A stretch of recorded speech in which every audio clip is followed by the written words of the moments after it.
Bonjour et bienvenue sur NeuroXtrain, c'est Antoine Fréchot, kinésithérapeute. Aujourd'hui, nous allons explorer un aspect souvent méconnu, mais essentiel au judo, les traumatismes et blessures. Du coup, le judo, cet art martial japonais devenu sport olympique qui combine habilement le combat debout et combat au sol et exige une grande maîtrise physique, technique et tactique. Mais quelle est l'incidence des blessures dans ce sport? Comment se produisent-elles et quelles en sont les conséquences pour ces athlètes?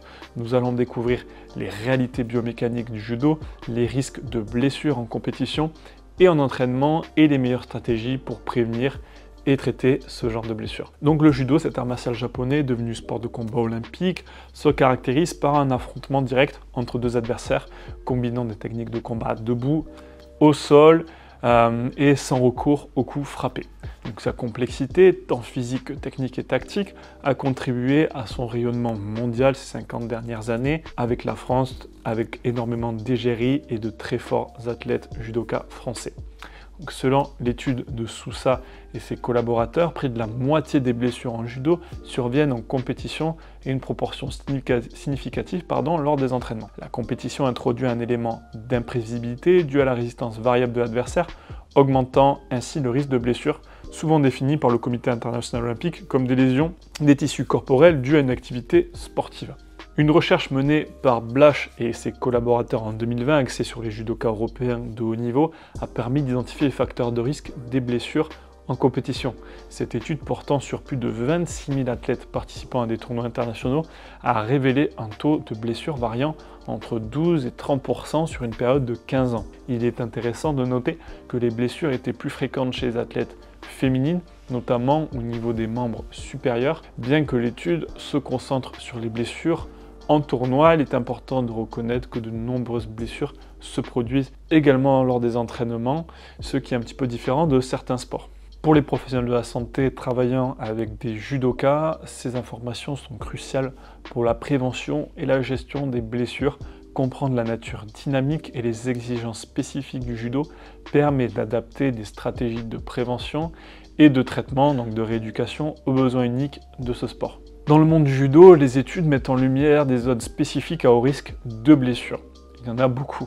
Les membres inférieurs, en particulier les genoux, sont fréquemment touchés, donc cette vulnérabilité est due au changement rapide de direction, aux chutes répétées et au contact physique constant caractéristique de ce sport avec des balayages, etc. Deux études significatives sur les judokas de l'équipe olympique coréenne ont mis en évidence que 30% des blessures concernaient les membres inférieurs, avec le genou comme site principal de blessure. Également, le tronc, notamment les vertèbres lombaires et thoraciques, représente une zone à haut risque avec environ 20% des blessures survenant dans cette région. Donc, ces lésions survenues majoritairement lors des entraînements soulignent l'importance d'une préparation physique adaptée et d'un suivi kinésithérapeutique régulier. Donc, outre les membres inférieurs et le tronc, il y a également les épaules et les coudes qui sont des sites fréquents de blessures avec respectivement 15,7 et 14,2 des cas de blessures. Ces blessures sont souvent le résultat de combats debout et des techniques de projection, mettant en évidence la nécessité de techniques de chute appropriées et surtout une bonne préparation musculaire aux impacts et aux amortis lors de chute. Les mécanismes de blessure dans le judo sont principalement liés aux techniques de projection et de lutte ou même d'accrochage, nécessitant une utilisation intensive et dynamique des membres, en particulier les membres inférieurs, ces mouvements constants impliquant des changements rapides de position et de direction augmentent considérablement le risque de lésion des tissus mous, en particulier donc forcément des lésions ligamentaires qui représentent une part importante de ces blessures, constituant près de la moitié de toutes les blessures recensées dans ce sport. À cela s'ajoutent les lésions musculaires qui sont également fréquentes. Lors d'une étude menée sur une période de 15 ans, du coup on en a parlé précédemment, les types de blessures les plus couramment observés chez les judokas étaient les contusions et les entorses. Donc, ces blessures sont souvent le résultat, donc du coup on l'a dit, de chutes, de contacts physiques directs et la nature intrinsèque intense des combats de judo. Les entorses représentaient 42,2% de l'ensemble des blessures et elles surviennent principalement aux genoux, aux coudes, à la cheville ainsi qu'à l'articulation acromio-claviculaire. Les entorses du genou et de la cheville sont souvent liées au mouvement de rotation essentiel dans les techniques d'attaque et de défense au judo, Et quant aux fractures, elles constituent également une part significative des blessures, avec la clavicule étant l'os le plus fréquemment touché, et souvent lié suite à des chutes directes donc sur l'épaule, donc intrinsèquement liées au sport du judo. La fracture de la colonne cervicale, bien que rare, représente une préoccupation majeure en raison de sa gravité.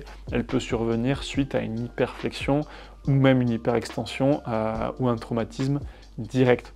De même, bien que les commotions cérébrales soient rares, reste une blessure potentiellement dangereuse dans ce sport et il est en train d'évoluer notamment au niveau des réglementations et des sanctions aux athlètes pendant les compétitions s'ils tombent sur la nuque. Il est important de reconnaître les spécificités des blessures liées au judo et d'adapter les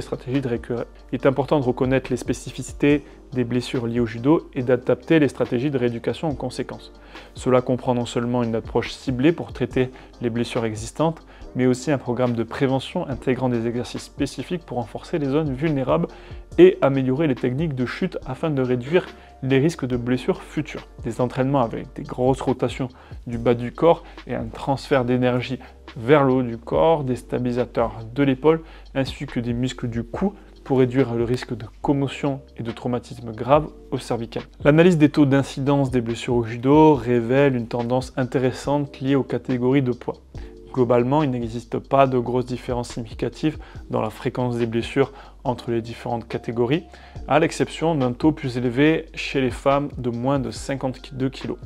Cette observation suggère que les judokas de catégorie légère sont plus susceptibles de subir des blessures au coude, tandis que les athlètes plus lourds tentent à subir davantage de blessures au genou. Sûrement parce que les athlètes plus légers subissent plus de projections que les athlètes lourds. Un aspect crucial au judo de compétition est la gestion du poids. Beaucoup de judokas optent pour une réduction rapide et drastique de la masse corporelle avant les compétitions, utilisant des méthodes telles que la restriction hydrique, le sauna, l'utilisation de diurétiques ou la restriction alimentaire. Cependant, cette perte de poids rapide peut avoir des conséquences néfastes sur leur performance physique et psychologique, bien que rentrer dans les catégories de poids reste la base de ces sports de combat. Il est ainsi recommandé aux judokas de ne pas excéder une perte de 5% de leur masse corporelle avant une compétition pour minimiser le risque de blessure, donc de s'y prendre plus tôt au niveau des pertes de poids, et ce type de restriction de régime drastique augmente également le risque de commotion. Donc il faut faire d'autant plus attention et éduquer les judokas sur ce genre de pratique. En conclusion, l'étude de l'incidence des blessures dans le judo de haut niveau en Europe sur la période 2005 à 2020 révèle un taux global de 2,5% avec seulement 0,5% de blessures graves. Cela positionne le judo parmi les sports olympiques avec le taux de blessure le plus bas en compétition.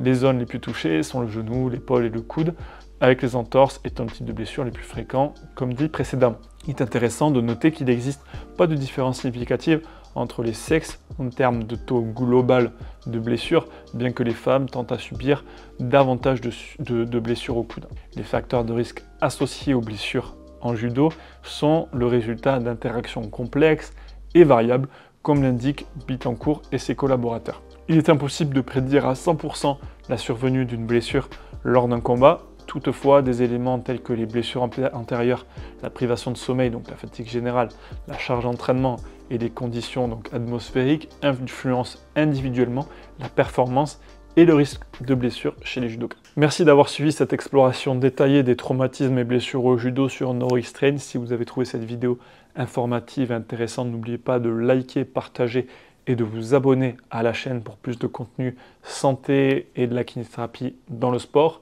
Vos questions et commentaires sont toujours les bienvenus, nous répondons à tout le monde. Restez à l'écoute pour plus de contenus passionnants qui vous aideront à comprendre et à prendre soin de votre corps, surtout si vous êtes un athlète ou un passionné de sport ou alors un professionnel de santé.